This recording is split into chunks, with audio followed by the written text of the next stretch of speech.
I love you. I know. Star Wars has a lot of iconic lines, but there's always been something about this one that just piques my curiosity. It's without a doubt the most romantic line of the whole series. It is very unconventional. It's a really weird thing to say. It's also a really vulnerable moment between two of the least vulnerable characters in the whole cast, at least up until then. And I think it's also fair to say that this is the climax of Han's entire character arc, which I think is a really underappreciated arc. So that is what we're going to talk about today in this video, which is brought to you by Squarespace. So I love you. I know I've heard people handwave this line by just saying, it's a cool guy thing to say. It's he's being all cool, and she is like, whoa, he's so cool. And I'm sorry, I just don't see that as fitting in this situation at all. This seems like a big moment in their relationship. It seems like it relates to Han's personality and his arc on a much deeper level than just Han is cool guy. And also seems like he's telling Leia something she really needs to hear, like her specifically, and also this stage in their relationship specifically. And part of what makes it so hard to kind of penetrate to a deeper level on this is that what Han presents to us on the surface feels really solid and convincing. And I think a lot of people do see Han in a pretty simple, straightforward way that entirely matches with his simple, straightforward persona, and they don't think that there's anything more to him. Han is a badass loner dude, and the journey he goes on, he starts off as the most disconnected character from the plot, from the other characters, from the themes. He doesn't care about love and lives this kind of loveless existence. He's distrustful of everyone. He's not part of anything and doesn't feel he needs to be part of anything, doesn't want to be part of anything. And we go from that to this guy discovering the value of people, finding real relationships, friendship, love, purpose. Han Solo to Han Polly. That is the arc. And it's not wrong, but I think there's just more to the character. And I'm going to introduce my whole analysis of the character by acknowledging a real dilemma here. I think a lot of times when we see these rogue anti-hero characters, we want to buy into that persona in a way that makes the invulnerability feel like real and solid and just undeniable, unshakable. And with certain characters, I think that really works. With Han Solo, I think that's naive. I think with him, there's a lot of signs that there's a real emotionally complex character underneath these very convincing facades. And I'd rather take that nuanced reality and really reckon with the implications of that than stick my head in the sand to preserve some kind of tough, simple anti-hero ideal. If I need a fix of that, then my man Reacher has me covered. With Han, I'd rather deal with a complex picture. So I think the biggest sign that something more complex is going on underneath the surface here is that Han isn't Solo. When we meet him, then he has someone really important in his life. Someone I would honestly call a romantic partner. And I think, what I'm talking about, I think they make it pretty obvious. This is someone he loves, someone who takes care of him and he takes care of in return, someone who protects him loyally, someone who is truly devoted to and has powerful faith in, someone whose big protective body he can cuddle up with on a cold night in space and feel safe and warm and truly like himself with no demands, no obligations. And I'm talking, of course, about the Millennium Falcon. Sorry, was that not? Do you think I was talking about someone else? Anyway, yeah, don't worry, we'll talk about Chewie in a minute. But I want to talk about the Falcon first, which Han absolutely does love passionately. He takes care of her like a loved one. They depend on each other. He stands up for her and defends her, literally sees the good in her when no one else does. It's a ship that made the Kessel run in less than 12 parsecs. What a piece of junk! She may not look like much, but she's got it where it counts, kid. I think it's really telling that in a story about the Force, this unseen universal energy field connecting all living things, we have this character who scoffs at that and has a strong relationship specifically with an inanimate, non-sentient piece of metal. And then, yeah, his other major relationship is his puppy. And I love Chewbacca, but like Han's ship, this is a very limited relationship. Chewie is absolutely good company, he's loyal, he's a good helper, he's a good protector. But you look at the kind of simple way that Chewie interacts with anyone, I mean, there's a relevant reason here why they don't give him subtitles, because his thoughts are just so basic. Everything he says, we can just understand fully with just the barest amount of thinking into context. But it demonstrates the fact that Chewie doesn't seem to have any sophisticated thoughts or emotions or desires or ambitions of his own, or also morals. He's very, very basic there too. It's not nothing, but it's nothing complex. And sure, it's definitely enough for Han to build a strong relationship with him, but in terms of what that relationship is like, Chewie just isn't someone you can have a relationship with in the way you could with like a friend or a romantic partner, just like with the Millennium Falcon. I think it paints a very different picture showing someone with no relationships versus someone with two very limited relationships and no one else. And you add in, well, this. I don't like you either. We don't serve their kind here. Oh, yeah, Oscar. Yes, I bet you have. The world Han is immersed in is this terribly ruthless, indifferent, cutthroat outer rim culture. This is an environment which is hostile to life, hostile to connection. It isolates people and makes relationships impossible regardless of whether you see the value in them or pursue them or hope for them. You put this all together, and with Han Solo, I don't see a badass loner. I see someone who's alone. I see someone who really would want connection if it were possible, but lives a life where it just isn't. It's not in the cards for an Outer Rim smuggler. And this next point is more speculative, but there are signs that Han is actually naturally a pretty trusting person. When Obi-Wan tells him 2,000 now and 15,000 when we reach Alderaan, I don't even live in a low-trust society, and that sounds like a scam to me. But Han trusts him immediately. And Luke tells Han that there's a crazy reward for rescuing this princess that Han heard about just for the first time ever, and Han trusts him immediately there too. But then I think the biggest one is that Leia tells Han that Luke is her brother, which is a crazy claim, by the way. Like, forget trusting her, it's just a crazy thing to say, and yet Han trusts her immediately there too. It is a painful thing for a naturally trusting person to force themselves to not trust someone, and that's been Han's life. He does value trust, he's a good guy. You see it in the way he treats the relationships that he does have, despite being in this awful part of the galaxy. Han never lies or cheats or betrays, we never see him even thinking about that. I think it's fair to speculate that he is really the kind of person who would form trusting, close, loyal bonds if he had the chance. But every time he's tried, he's probably been hurt. So then he's left with not nothing, but not a lot. Not enough to really be happy. It is hard to be in a situation like that long-term for your entire life and not start to internalize it in an unhealthy way. No one trusts me, no one loves me, no one really wants me in their life. I must not be deserving of trust and love and connection. We are on the outer rim of the galaxy. We are the rejects. We are the scum on civilization's boot. No one really values people like the Mos Eisley Cantina crowd. Even I, Han, don't value people like this. We must be valueless. We are on the outer edge, literally, of all the most important stuff. And that's because there isn't a place for us with the really important stuff. We're not there because there's better people in the galaxy, and they get to do that stuff. And we're left fighting over the scraps. The term scoundrel is something that Han comes to wear like a badge of honor, but I think it's a pretty transparent defense mechanism. There's no place for us scoundrels among the important people, the heroes, the honorable, the movers, the shakers, the queens, the kings, the knights. Those people are so cherished, so valued, that if they get kidnapped, someone is gonna save them. Someone will protect them. Someone is already on their way to do so. They're leaping for the chance to help these people. That's how much the real people in the galaxy are worth. And that has nothing to do with me, because they don't want me and I don't want them either. All of what I described in the last few minutes, from the limited relationships, to the hostile, lonely culture of the Outer Rim, to this inferiority complex, and the cope, and the shame, and the cover-up, all of that is the baggage that comes up for Han as soon as he hears the word princess. And we see this baggage. As soon as Leia comes into the picture, Han gets this real big, fat, nasty chip on his shoulder. And he does something that's kind of a thing that he does all the time with everyone. He slaps this label on her of princess, and that's just what she is to him. Just like the old man and the kid and scoundrel, and it's not wise to upset who? Chewbacca? No, it's not wise to upset a Wookiee. This is what Wookiees are known to do. Han sees people as categories. This isn't Leia, it's the princess. And Han knows what princesses are like. He's been from one side of the galaxy to the other. He's seen it all. He has an understanding of what every type of thing is, and he is not going to be challenged on that. It is a very static, safe way of moving through life. Everything is a category, everything is different. It's separated from other things, and is separated from me. That's the important one. Han uses these categories as barriers so he doesn't have to relate to the person. He interacts with Leia like she's a walking, talking princess category. She's not Leia Organa, she's your worship. She's your highnessness. And that way, with everything being a static category, with everything not being able to change from just the archetype of what it is, it takes this turbulent world that he comes from and makes it into something manageable. Again, he sells it as badass and confident, but it's just fear. It's very transparently a coping mechanism. It's the same static and inanimate safety he seeks in his non-sentient and basic relationships. Your favorite ship and your loyal dog are never going to hurt you or betray you or be something that you don't expect them to be, which is comforting and makes you feel less like you're alone in a foggy, mysterious, scary world. So on that note, imagine Han's surprise when this princess could not be more different from what he's expecting. She is not this dainty, delicate angel. She's not some lofty, mythical saint from a higher echelon of the galaxy.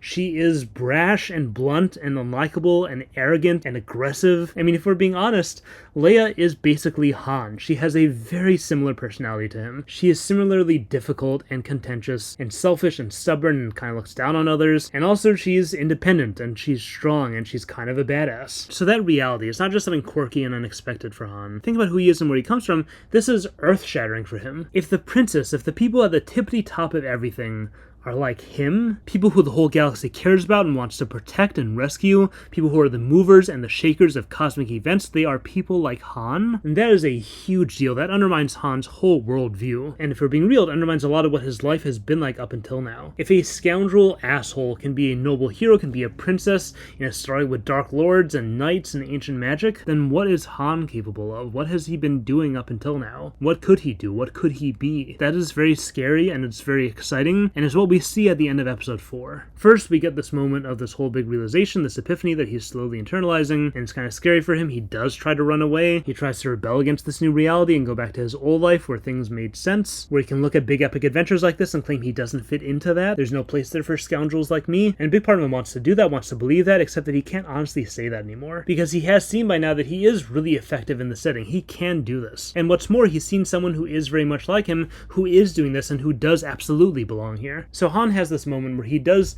timidly test the waters, but in a way that shows he still doesn't quite understand. It's like, okay, I cannot say that I don't belong here. I do belong here. So if I'm not a galactic reject, then I'm Luke? Hey. May the Force be with you. Nope, not Luke. That was super awkward. Definitely doesn't fit. Definitely not well received. So then what? If I'm not a reject, but I also can't be the knight, then how does this all fit together? How does it all work?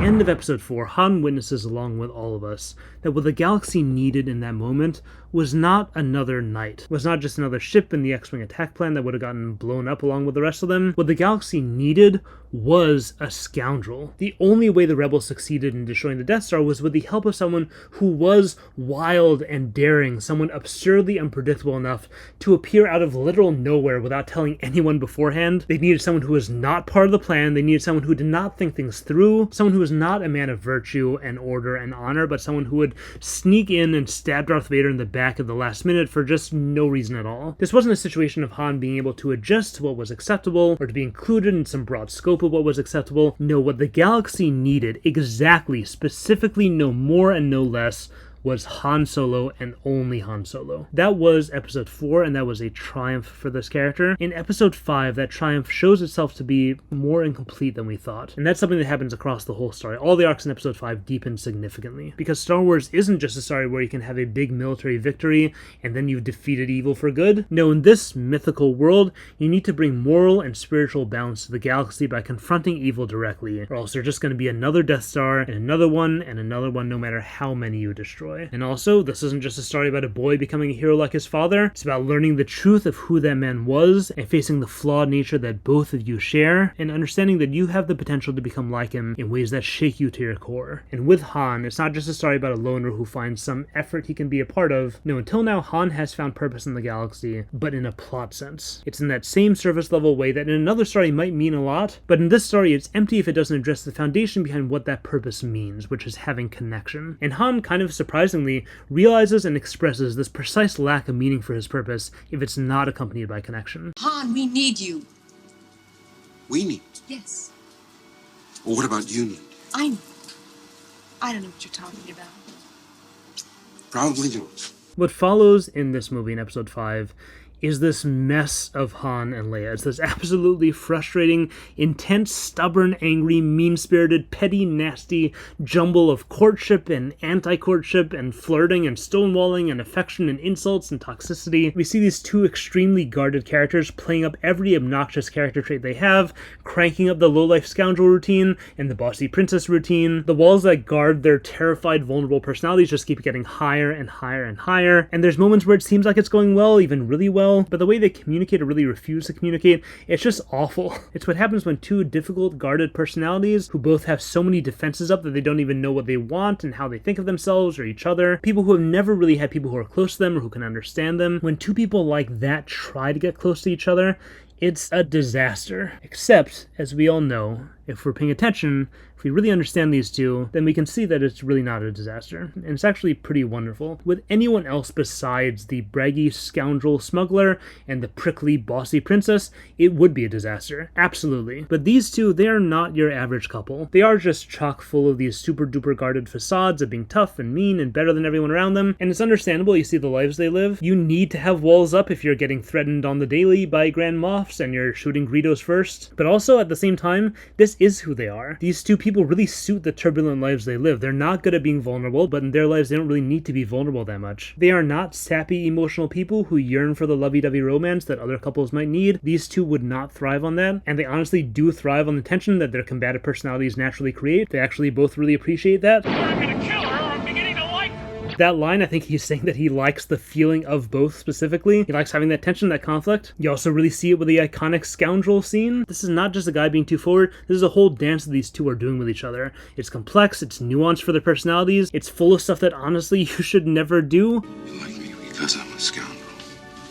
There aren't enough scoundrels in your life. I happen to like nice men. Nice man.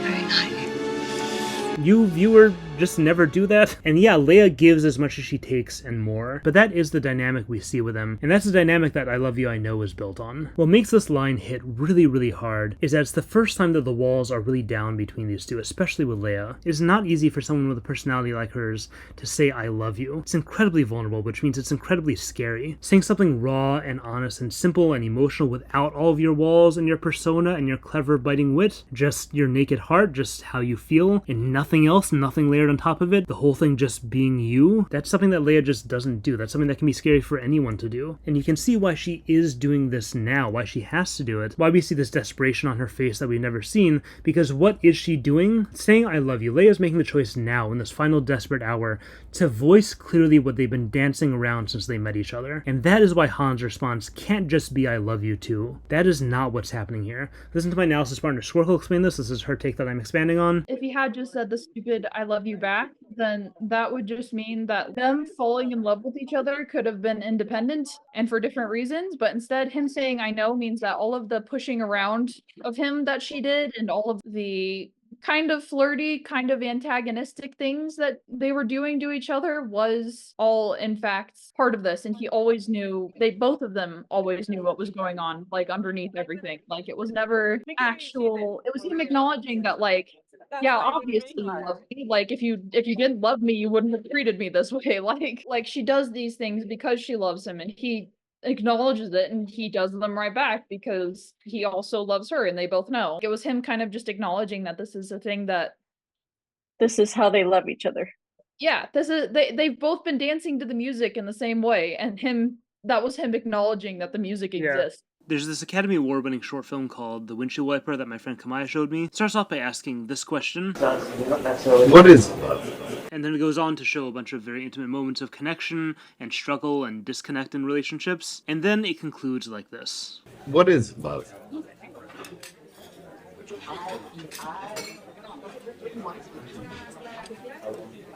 Love is a secret society. It really reminded me of the I Love You, I Know scene, because what I take this to mean is when you have two individuals truly connecting, and it gets down to the deepest, most fulfilling level of that connection, no one else is going to understand what's expressed in that moment. Only the two of you. The ways you connect deeply, the ways you communicate deeply, will be so shaped by what makes the two of you so unique. Those most meaningful parts of your relationship won't look like anyone else's relationship, or if they do, they won't mean the same thing. And that's something that only you two can know and feel and communicate to each other. I think from Leia's perspective especially, it's like, she's finally found somebody that can meet her on her own level. Yeah. Like, it feels very, like, he doesn't even need to say that he loves her back because she already knows too. Like okay. she doesn't need the kind of coddling that you would expect from somebody who was like less secure in herself than she is, or like less on Han's level than she is. But instead, it's like this moment of perfect communication that would have gone horribly, horribly wrong for any other two people. But for Leia and Han, it's like an acknowledgement of we are same wavelength person. I get you. Being on that same wavelength, highlighting, appreciating, reflecting on that uniqueness, feeling it and feeling the appreciation for each other because of it, that is the romantic power behind this scene. Because that's what shows that Han isn't just needed as a scoundrel in a plot sense. No, it is Leia who needs him. There is another soul out there in the galaxy who needs you. Not a knight in shining armor, not a nice man, not any scoundrel, but Han Solo and only Han Solo. Okay, so we've talked about this on a character level. The other major aspect of the scene that I think adds to the power of this exchange and teaches us about romance, but also about Han's place in the story of Star Wars as a whole, it's something that I think can be brought about most clearly by comparing this romantic scene to the worst romantic scene in the entire Star Wars franchise, which I'm going to play for you after the ad, and if you're upset about the ad coming first, just wait until you see the scene, and then you're gonna wish that it was still the ad. Okay, so here's the ad. Okay, so I have this sponsorship thing that I'm doing with Squarespace, as you all know, and every video I need to write one of these ads, like the one that you're seeing right now. And since Squarespace is a platform to design websites, usually what that involves is throwing together a little model website using their site builder. And this time, I realized something. They're gonna like this. It takes me more time to make a Squarespace ad than it takes me to make a website with Squarespace. And these ads are 60 seconds of editing, so if that doesn't sell you on Squarespace, I don't know how to say it any better. And to be clear, what I'm saying is it's not hard to write and edit one of these 60-second spots, but I mean, you look at this web design gig they have going on here, and it's like you pick your domain, which is really easy to search for. You tell Squarespace what you're designing your site for, like what your business is, and then it automatically prepares options for the structure of your site and the style of your site and the color scheme of your site, and then you pick those and you write a handful of blurbs, and that's it. You now have a fully functional published website. And if you want to hook up your bank accounts and sell stuff or fundraise with donations, that's like another 10 minutes. So what I'm saying is, either I need to get faster at editing, or you need to sign up for Squarespace. So go to squarespace.com/schnee for a free trial, and when you're ready to launch, use offer code schnee to save 10% off your first purchase of a website or domain. Okay, on to the infamous Padme Anakin balcony scene. You're so beautiful. It's only because I'm so in love. No, no, it's because I'm so in love with you. So love has blinded you?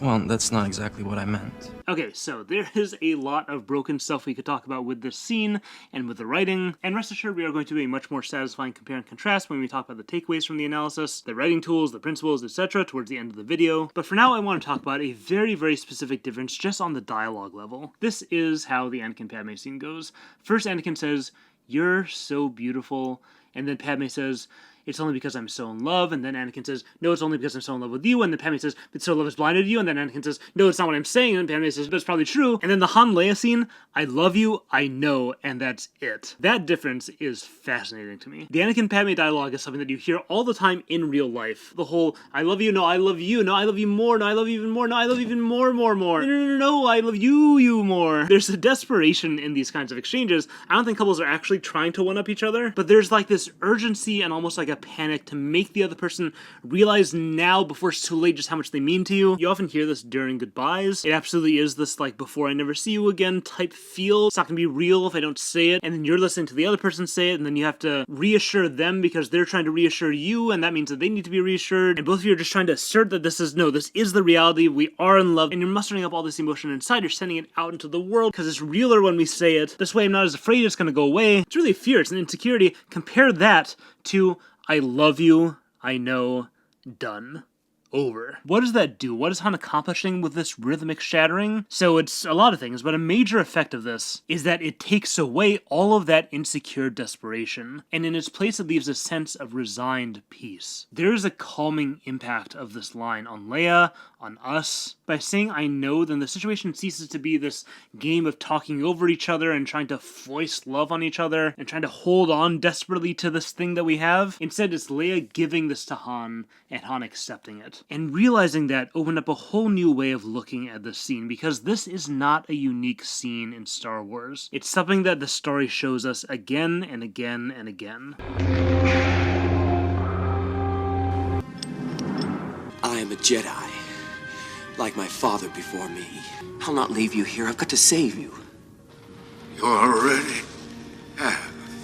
What happens to Star Wars characters when they found connection after being alone for so long, and they now have purpose and they're at the center of everything at last? They're doing exactly what they're supposed to be doing and fighting for exactly who they're supposed to be fighting for. At this stage of your arc, when you kind of would think most strongly, okay, now you're finally in the thick of things, now you've made it, keep going, you're almost there, keep fighting. No.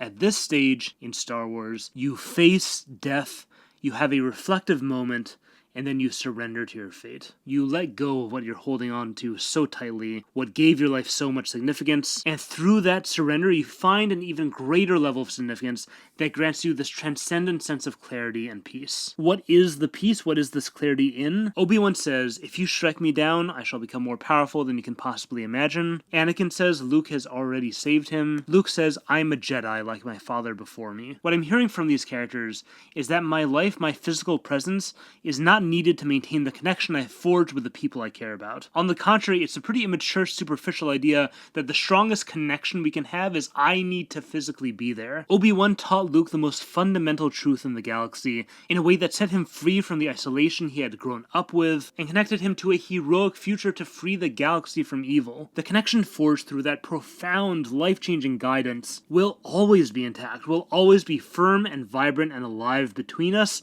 even if I'm not here. What I am is a part of you. I am a guiding voice in your head. I'm the wisdom in your heart. I'm the one who convinced you had intrinsic worth and could become something in this galaxy. That's what sacrificing your life for someone communicates to them. You have that. Who needs physical proximity?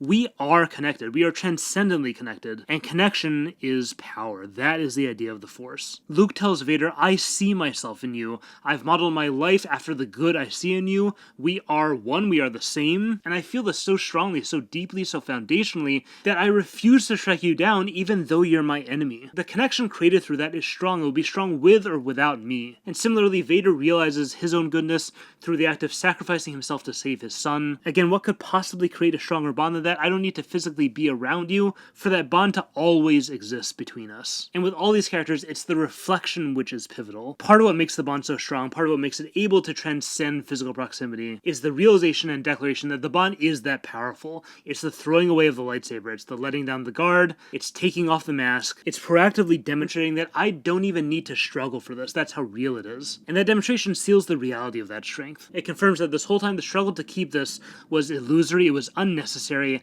I have this, you have this. Do or do not.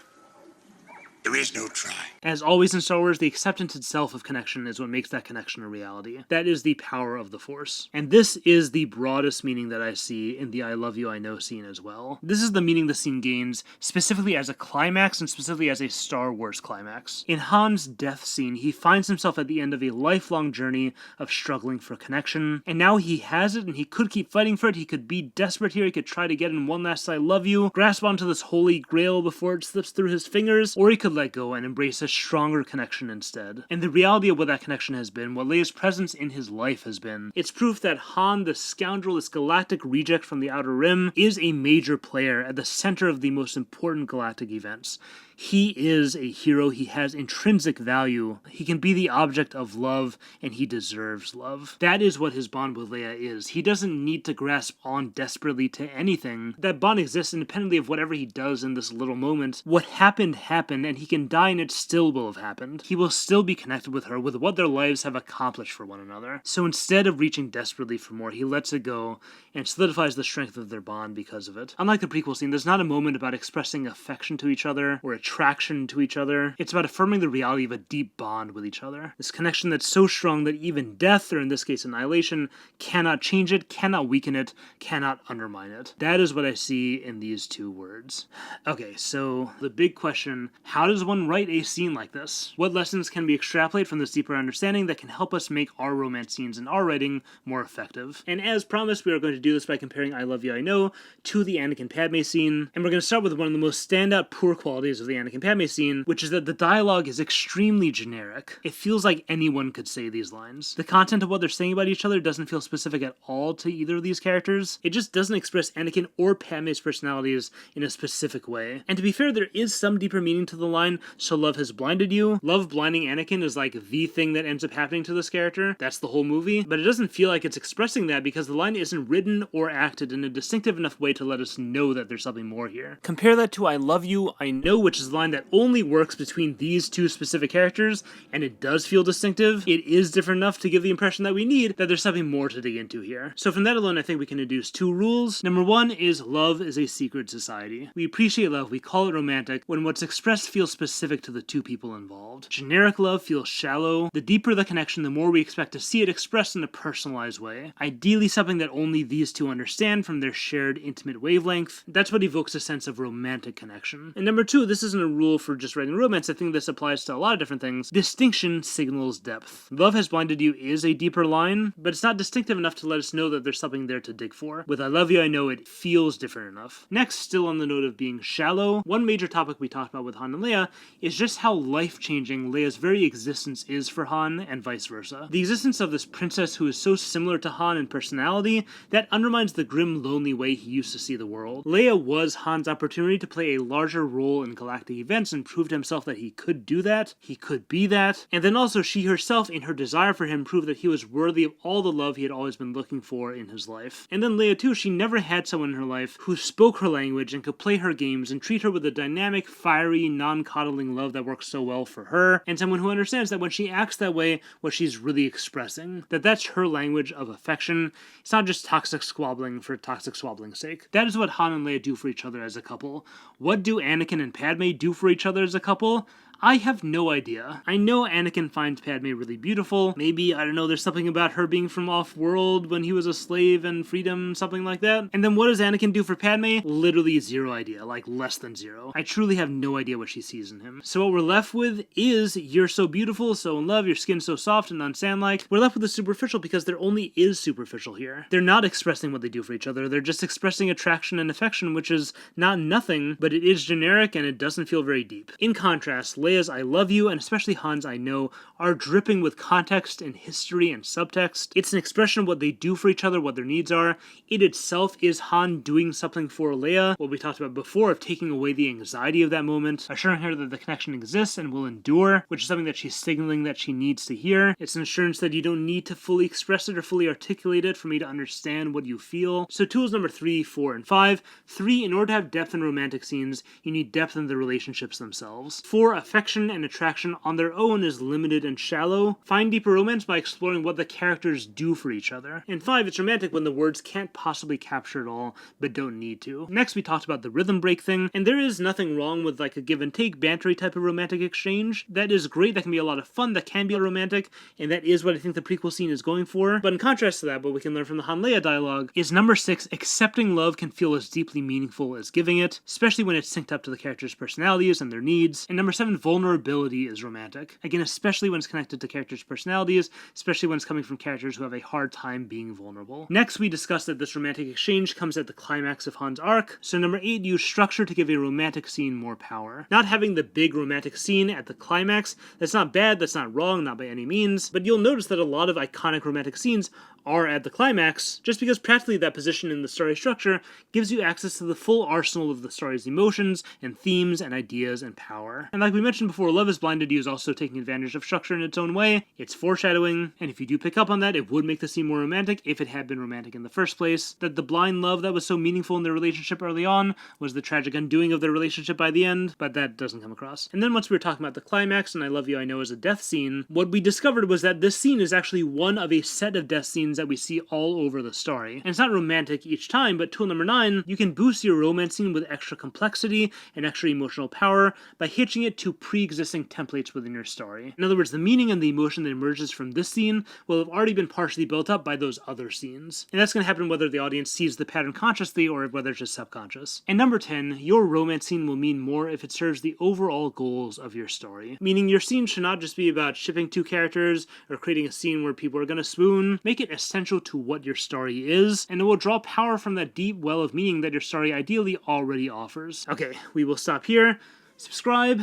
A major reason why I wanted to make this video is Harrison Ford, who doesn't seem to like Han Solo or Star Wars at all, unfortunately. He thinks Han is an uninteresting character. He thinks "I know" was a good line because it makes Han sound like a big jerk. He kept trying to get the character to be killed off, and it's really sad as a Han Solo fan to see the actor not respect this character that we love, but even more than that, just not understanding or even seeming interested in understanding the depth and appeal that the fans see in this character. And more specifically, the fact that he doesn't even understand the line that he magically ad-libbed that saved the scene. For those of you who don't know, the line did used to be "I love you too," and it didn't work, and Ford went with what felt right, and "I know" came out, and oh my gosh, now we have one of the most iconic scenes in the entire franchise. But according to Ford, nope, just the shallowest, most disrespectful thoughts on his own line. It's kind of baffling. And also the whole thing about trying to get him killed off. I know it's just my own interpretation, but this is the scene that you were hoping for. This is his death scene. It's right here. Where were you? And the weird thing is, which is kind of comforting, is that I do understand Harrison Ford's angst towards Han, because Harrison Ford kind of seems really similar to Han in personality. And if Han Solo was forced to play Han Solo, he would also definitely hate it. And he would totally be difficult and contentious and arrogant with the fans, because that's who Han is. So it's not that much of a surprise, but it's just a shame that someone with so little respect for the character is in a position to negatively influence fans' experiences so much. So a big reason why I want to make this is because for all of us who do think that the character has value and depth, and for people who see the scene and the scene means a lot to them, I want something to be out there on the internet, shining a spotlight on that value and plumbing those depths that we feel are there. So I hope I accomplished that. If you like the video, consider supporting the channel on Patreon. Shoutouts to new high-tier patron Jacob Collier, who I assume is, well, maybe you are, which would be kind of cool. Anyway, thanks so much to the patrons. More Star Wars content to come. Hope you all enjoyed, and thanks for watching.